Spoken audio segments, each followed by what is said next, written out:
সবুজ প্ৰাণত গধুৰ পাপত অজান মন্দৰ বন্দিত কালবাৰে ফালে নৈ যেন বৈ গৈছে যিছু হ'ল য'ত ক্ৰুচবিদ্ধ সবুজ প্ৰাণত গধুৰ পাপত অজান মন্দৰ বন্দিত কালবাৰে ফালে নৈ যেন বৈ গৈছে যিছু হ'ল য'ত ক্ৰুচবিদ্ধ।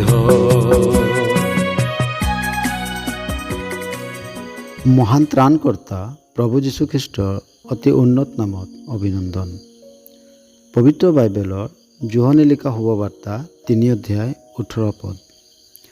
তেওঁত বিশ্বাস কৰাজনৰ সুদবিচাৰ কৰা নহয়, বিশ্বাস নকৰাজনৰ সুদবিচাৰ হৈ গ'ল, কিয়নো তেওঁ ঈশ্বৰৰ একমাত্ৰ পুত্ৰৰ নামত বিশ্বাস কৰা নাই।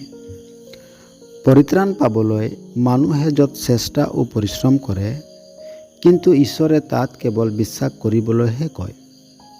ক্ৰুচত প্ৰভু যীশুৱে কৈছিল সিদ্ধ হ'ল বুলি, অৰ্থাৎ ক্ৰুচত প্ৰভু যীশুৱে মানুহৰ পৰিত্ৰাণৰ বাবে সকলো কাৰ্য সিদ্ধ কৰিলে, যাক ঈশ্বৰে স্বীকাৰো কৰিলে।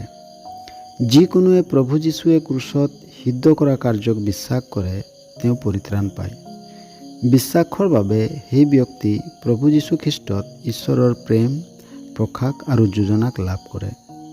কিন্তু যিকোনোৱে প্ৰভু যীশুক অস্বীকাৰ কৰে, তেওঁৰ সুদবিচাৰ হৈ গ'ল। অবিশ্বাসৰ বাবে তেওঁ নিজৰ বাবে ঈশ্বৰৰ বিচাৰদণ্ড, অন্ধকাৰ আৰু ক্ৰোধক মনোনীত কৰিলে। অবিশ্বাসৰ বাবে তেওঁৰ অন্ত অনন্তকলীয়া জুইৰ সৰোবৰ অৰ্থাৎ নৰকত হ'ব। প্ৰিয় বন্ধু, আপুনি আজি কি নিৰ্ণয় ল'লে?